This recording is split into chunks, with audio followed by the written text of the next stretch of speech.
In January, I was speaking at a 3-day conference. On the last day, a speaker took the stage, and within a few minutes, my soul leapt in recognition. What I mean is that I knew this speaker was a kindred spirit. He was talking about wisdom and thought leadership and storytelling in ways that are so central to what I believe and the work I do. And I knew I needed to get to know him better. So over the past few months, I've been blessed to get to know him and his awesome wife who works with him in his business. We've had some great conversations about what it means to be a thought leader. And I wanted you to listen in on those conversations. So I invited him to today's podcast. Hi, I'm Deirdre Van Nest, and you're listening to the Crazy Good Talks podcast. I created this podcast because I'm obsessed with helping financial professionals and entrepreneurs like you express yourself in a way that attracts and wins you more business. Plus, I want to help you make a huge impact on the lives of others. That's why each episode is packed with actionable strategies to help develop your speaking, storytelling, and content creation skills. Skills that allow you to effortlessly make emotional connections with your ideal clients. I'm so excited to take you on this journey because when you learn these skills, your influence and your impact will be limitless. Let's jump into today's episode. Okay, so who is this speaker?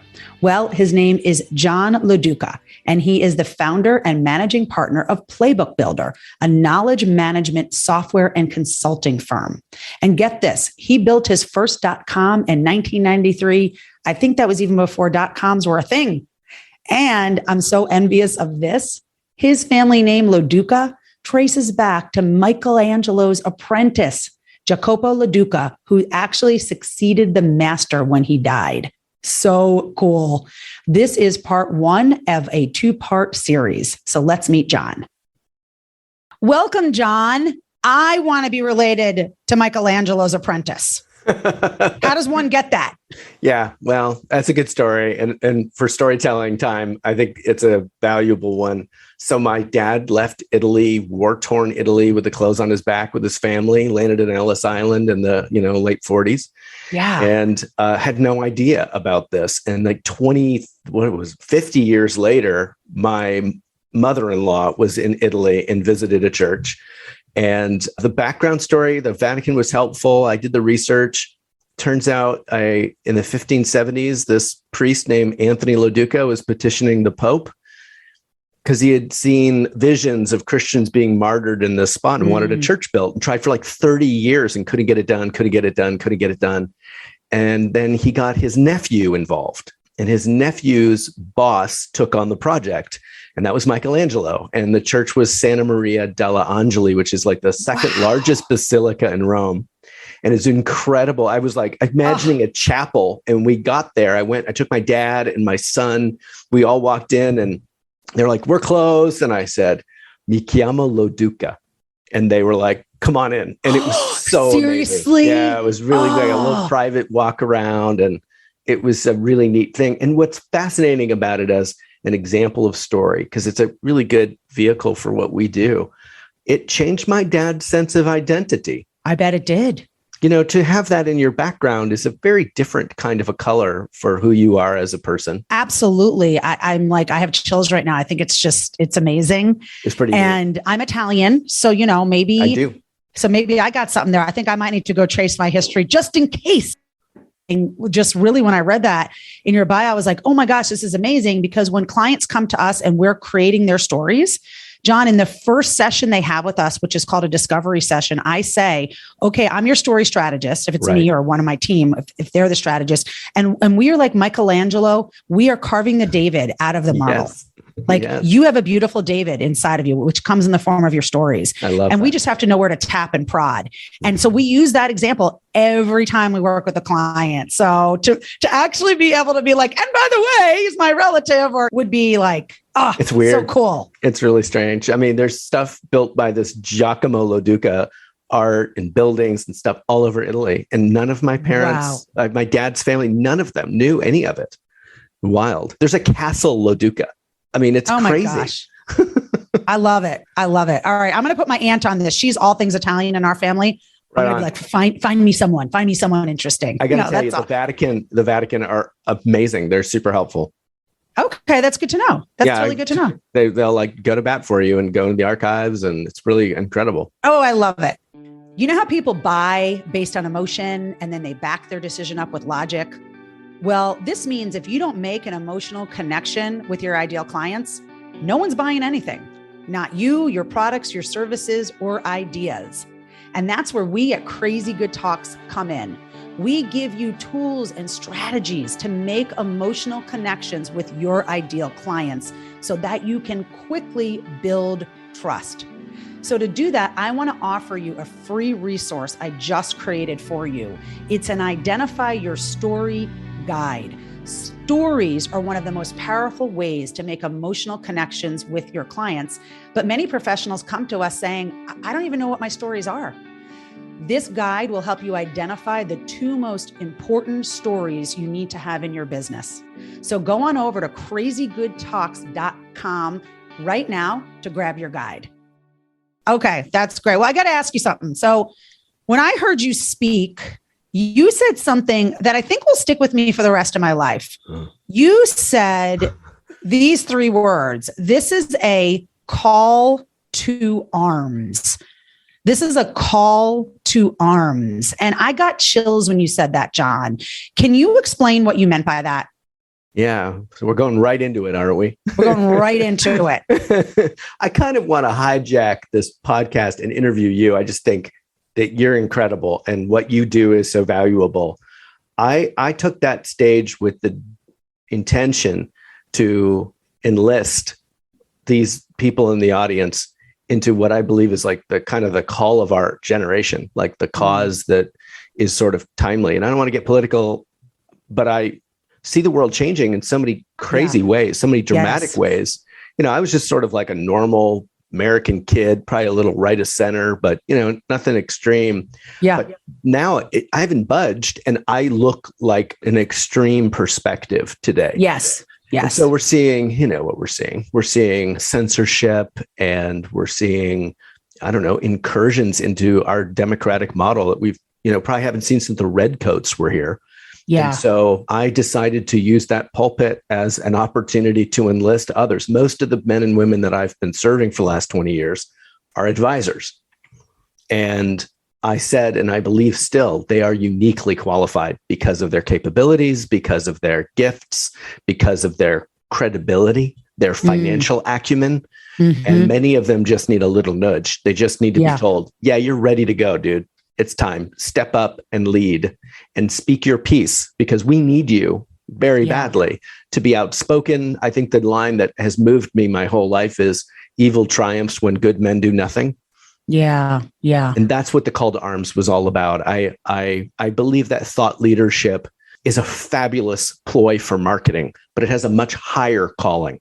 And that is to really uplift and transform those around you. You know, we look at thought leaders like Martin Luther King or Gandhi. I mean, these people that changed the world, they didn't know they were going to be that person when they were younger. Right. They just stood up.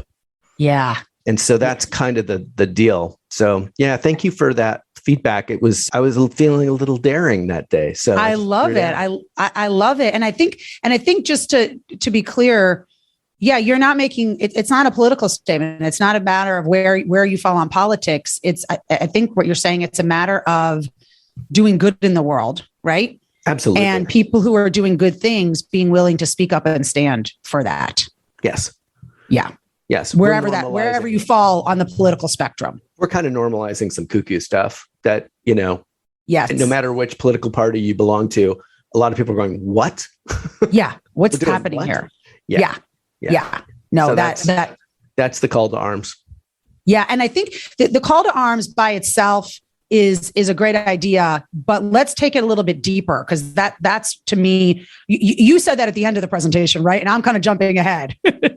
But it just stood out to me. So let's go a little bit deeper on why you are the person saying this is a call to arms. And I want to start by talking about your philosophy about wisdom, because I think a lot of this is where this starts. So can you share what does wisdom mean? What does thought leadership mean? And what is your philosophy around this? Absolutely. my contention is that wisdom is your greatest asset and competitive advantage. And for 20 years, I own a couple of companies. One of them, the Wisdom Link, is an intellectual capital development firm. So we were packaging intellectual property so it could be monetized in creative ways. So my entrepreneurs are thought leaders. They're sometimes like top of the food chain, people you'd know, names you'd recognize.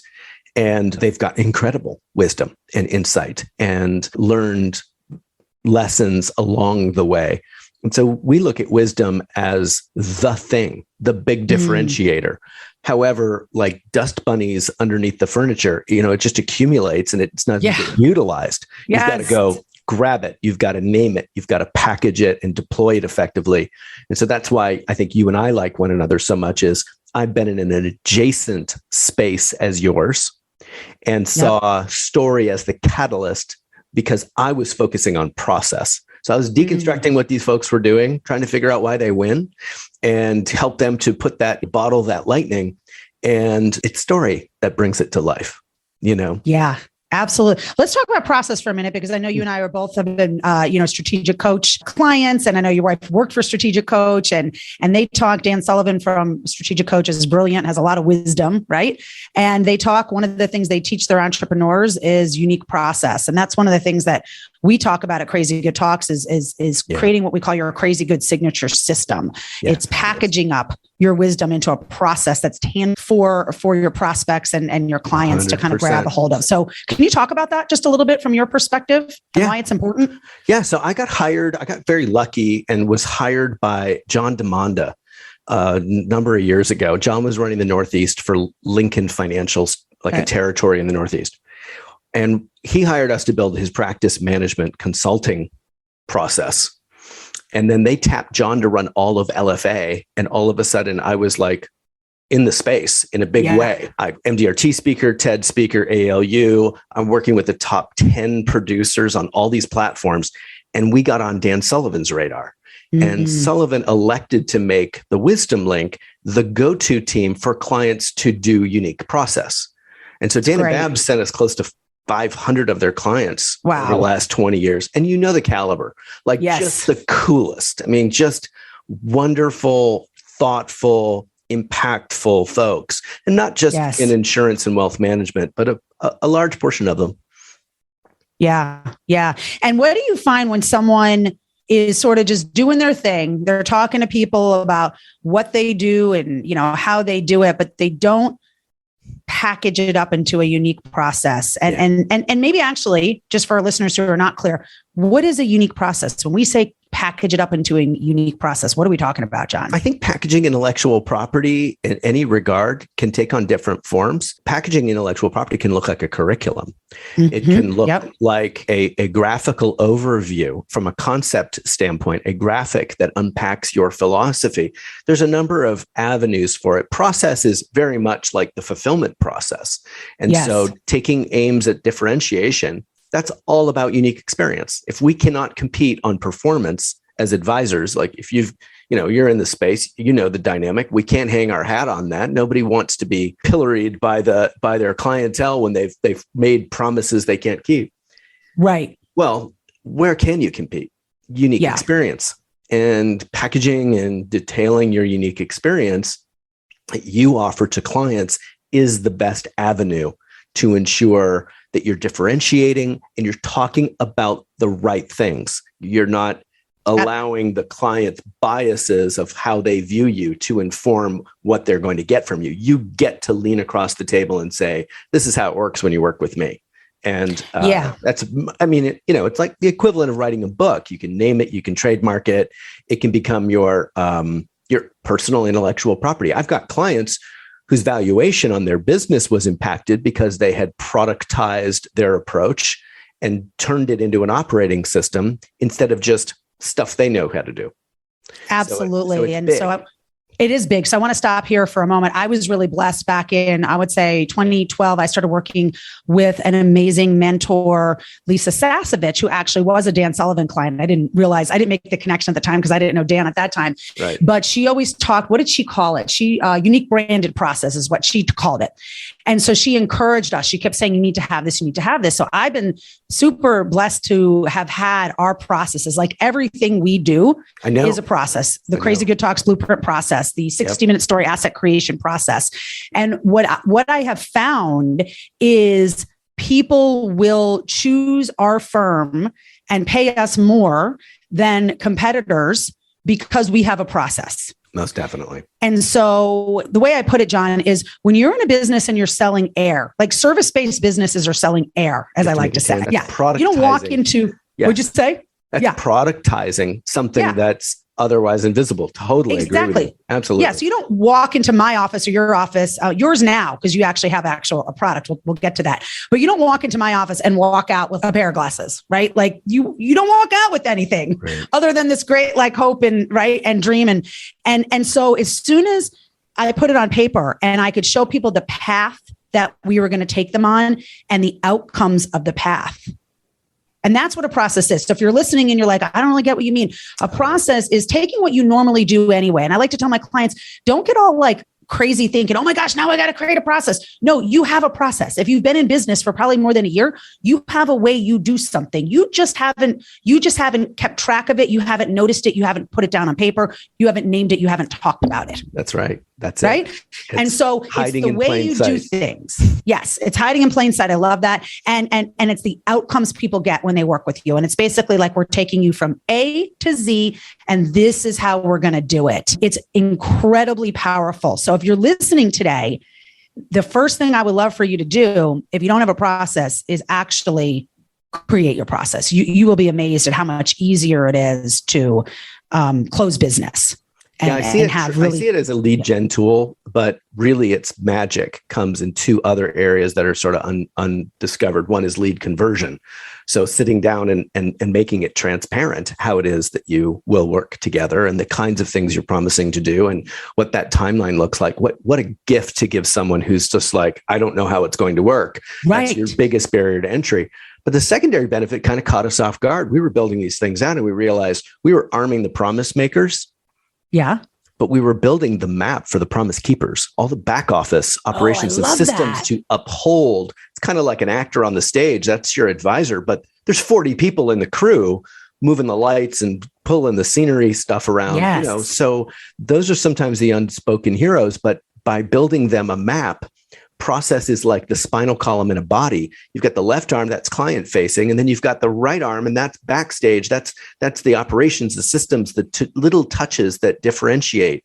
All of that wisdom pairs really well. And then you find you start creeping out of your industry a little bit and into evolving into something bespoke and unique to your clientele. So as opposed to being another same old shop with a cute brochure, if you follow your clients, they'll help you innovate in areas that I think they want to pay you. And so I've had clients do the wildest stuff in wealth management and insurance, family retreats for 6 figures because there's ultra high net worth, or the same dynamic, but on a more conservative basis for business owners, a business retreat. I mean, the kinds of creativity that I've seen with technology, with unique experience, it all came out of chasing that down, identifying like, who do we really work with and what is going on? What is the magic? What is it comprised of? And then lifting that up and making that what's for sale, making that the offering instead of the products, your CFP, who cares? What do they care about? Well, what you give them, how you transform them, what they glean from an engagement with you. And that might even trump performance. If performance is a commodity, then how do you compete? Well, I can go beyond it. I can see you and raise you because you and your family will know how to pass your wealth down to your heirs, or we'll help you get all your different investments into a single sheet of paper that you can, whatever the value prop is, it might even transcend just the price point of entry kind of services. Yes, you got me some decent performance in the market. Big deal. But all the other things are why I hire you and why I refer you and why I stick around. Yeah, that's the game. Absolutely. Commoditized world. It is. I have two things that come to mind. So this was years ago. So, I'm a content creator, a speaking coach, but I also know my own limitations. And so when I'm working on certain things, I have coaches that coach me, right? Even though I do this, I bring in coaches to help me because you can't see your own stuff a lot of the time. So I have someone that helps me with my storytelling when I'm working on a speech, and he would kind of extremely talented. And so I would always say to him, you need a process. You need a process. Like he was doing just these one-off coaching, right? Like, okay, we'll get together for a session here, a session there. And he was complaining about like his fees being lower than he wanted them to be. And I would always say, you need a process, you can raise your fees. And so he wasn't doing it. And so then he did this presentation, and it happened to be, he works with anybody who's out there speaking, doesn't matter what the niche is, but he happened to do a presentation for financial professionals. And he knew that I play in that space a lot. And he goes, yeah, they just won't spend any money. And I'm like, well, what do you mean? And he said, yeah, like I had a bunch of strategy sessions with people, and I was offering like $700 for 3 sessions or whatever it was. And nobody was doing it. And I said, that's really fascinating because that's who I work a lot with. And our service is anywhere from $5,000 to $10,000 and they move forward. Yeah. And he looked at me and I said, and it's not because you're not amazing. Like you're amazing. It's because you don't have a process. That's why we're able to get the $5,000 to $10,000 fees. And you're not getting anyone saying yes to the $700 fees because you're positioning it like we're going to have 3 coaching sessions. Yep. Well, they can't wrap their brain around what the value is in the 3 coaching sessions. They can't see this is my outcome. Well, see, I agree with that, but I also think what they do is they compare you to everybody else in the exact same space. Exactly. And so if you're not differentiated by a process, then they just benchmark you against whatever their biases are, whoever they worked with last month. Oh, that's a lot for a coach. What you've done, and I think it is the way to go, is you've exalted the offering out of the commodity and into unique experience. And by naming it and trademarking and putting your stamp on it in that way, it has asset value.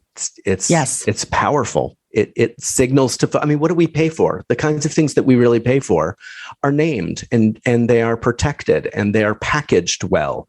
Apple pretty much ruined everybody's business because it raised the bar on packaging so high. Like if I go to a website, it's ugly, I just assume that people suck. It's not fair to them. They might be marvelous, but packaging informs quality.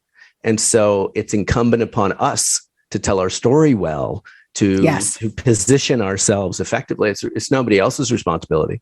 They're not going to. And I will even say, and I will even say this coach who I work with, who I think is amazing. Yeah. He, at the time, I can't speak for now, but at the time had way more experience than me, right? He had way more experience. So it was like, I don't have to compete against someone. So if you're listening, think about this for a minute.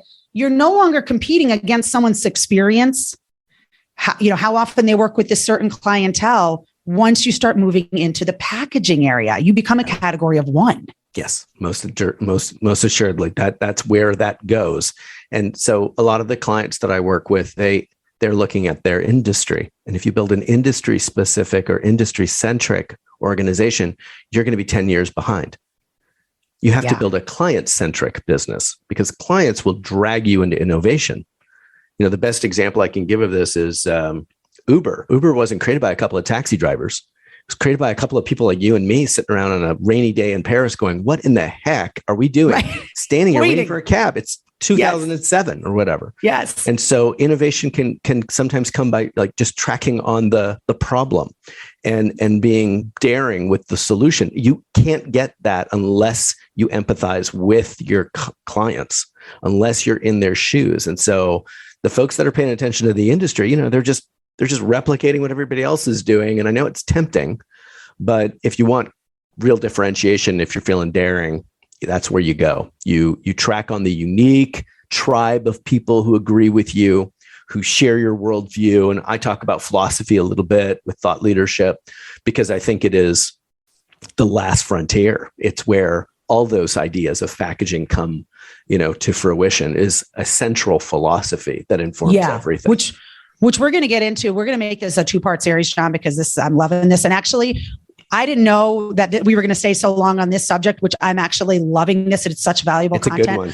It is a really good one. So I think we'll do this and we'll do that in part two. I'll kind of summarize in a moment what we've done, where we're going for part two. Awesome. But the other thing, and then I would love it. How about we give, to wrap up this part one, let's maybe give like our top tip for if someone's listening and they want to create their own system, right? They want to package up their expertise. I call it a crazy good signature system. You're calling it the unique process. Is that right? How you would refer to it? That's the terminology I'm familiar with. Okay. So let's maybe both give our top 10 tip if you're like a DIY or you're doing it yourself. Is it DIY or DIY? Do it DIYer, right? DIYer. Yes. But before that, the other really powerful thing about creating a process is that it's so, like, most people are not comfortable, nor do their prospects or clients want them to totally brag about themselves. That's like a weird thing to do.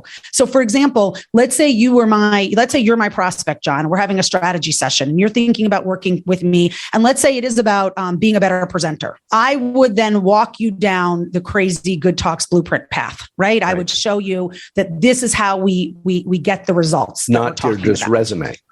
Exactly. I wouldn't be like, John, I am the best speaking coach you have ever come across. Yeah. Let me tell you how great I am, right? No, uncomfortable, weird. You're not going to like that. But I have no problem extolling the virtue of our process, because our process is phenomenal and it gets people phenomenal results when they follow it. And I can say that all day long and I'm not going to sound like a jerk to you. Nope. It's so much easier to sell a product than yourself. I mean, for so many of my clients, they didn't get into the industry because they're sales guys. They got into it because they wanted to serve others. And so the idea of having to compete with such a gross, self-promoting shtick just turns them off.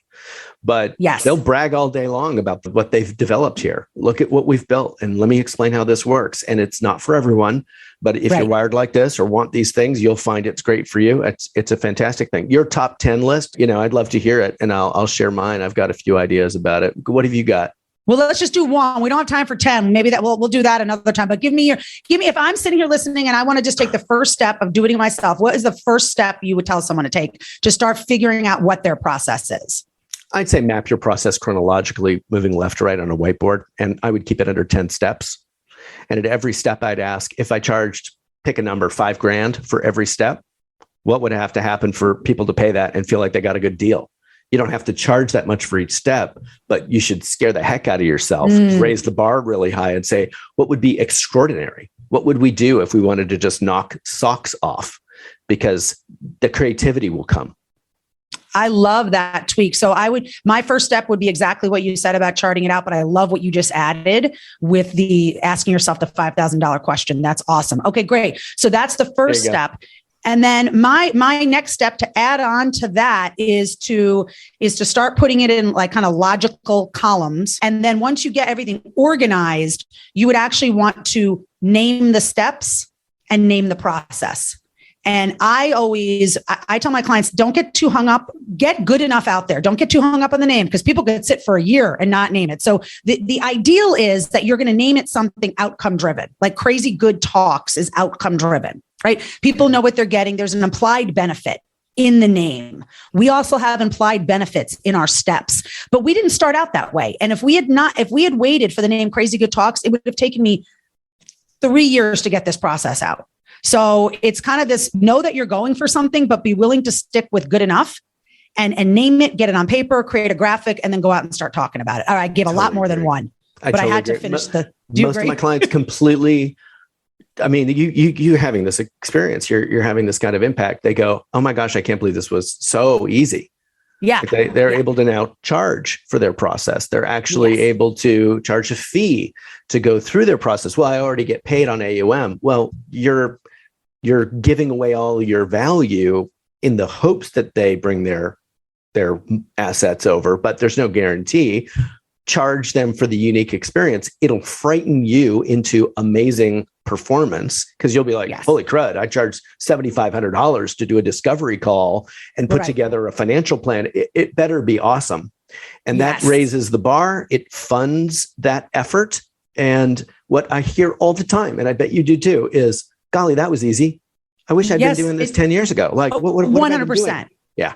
It's way simpler than one thinks. Okay, let's do this. So we're gonna wrap up part one. Before we do that, tell people just kind of briefly, because we'll go over it. We'll have a little more time in part two. But what are you doing now, and where can they find you? Like, how can you help them if they're like, okay, I'm gonna get this process down, and maybe they do it on their own. Maybe they come and work with our firm, because our firm does that. I don't think you're doing that any longer, but if you are, let us know. But you have something really cool that really needs to happen once the process is created. Can you talk about that for a minute? Yeah, I can. So along the road, we had, clients coming in, and some of them were pretty incredible. We had the Zigglers come in, and like a dummy, I'm sitting there with a pad of paper writing stuff down, and they're just sharing the most amazing stories. And I thought, okay, we should be filming these people.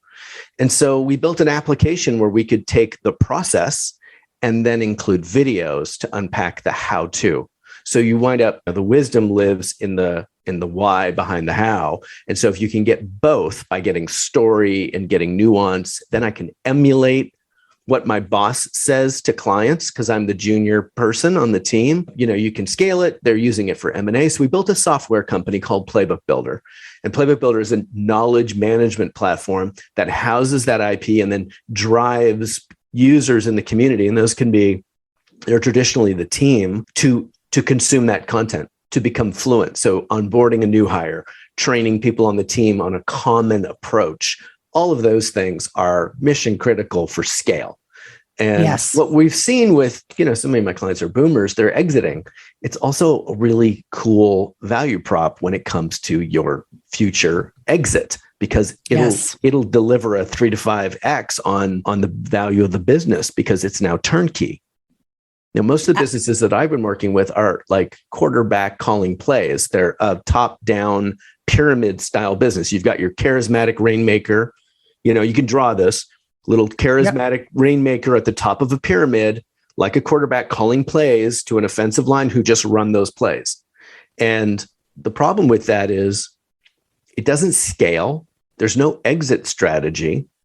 You can't even go on vacation without bringing your phone. These people are running a 6-minute mile. It's darn near impossible for a junior to hop in and catch that train. It's like, how am I going to catch up with this person? They've been doing it for 30 years, and they're going to strategic coach. They're investing in their career. They're reading books. They're going to conferences. They're just getting better and faster and more efficient. How do you catch up? So we realized if you make the business around the person, it's slow to change. It's clunky. It's not as fluid. Well, what if we extracted out of the head of the entrepreneur their IP, their wisdom? And then instead of a pyramid, it looks like a wheel with wisdom as the central asset. And what's so cool about this, it's like a basketball team where the plays unfold dynamically and everybody gets to touch the ball. That wisdom asset is no longer just the domain of the founder. No.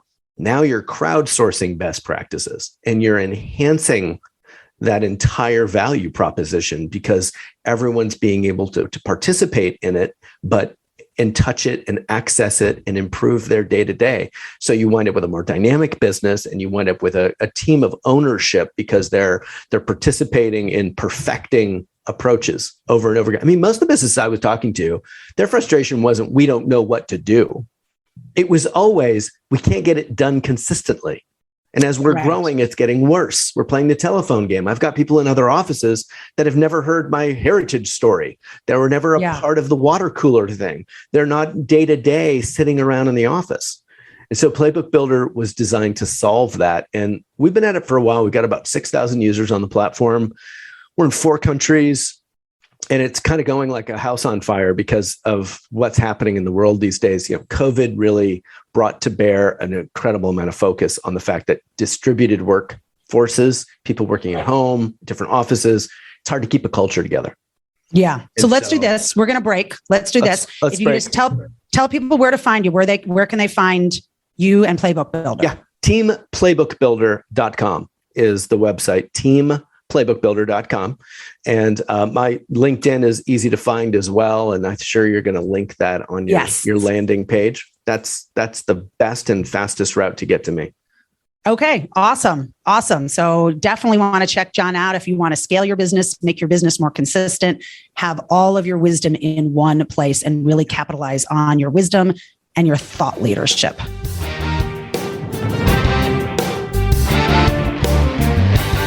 Thank you for listening to the Crazy Good Talks podcast. Click the subscribe button below to be notified when new episodes become available.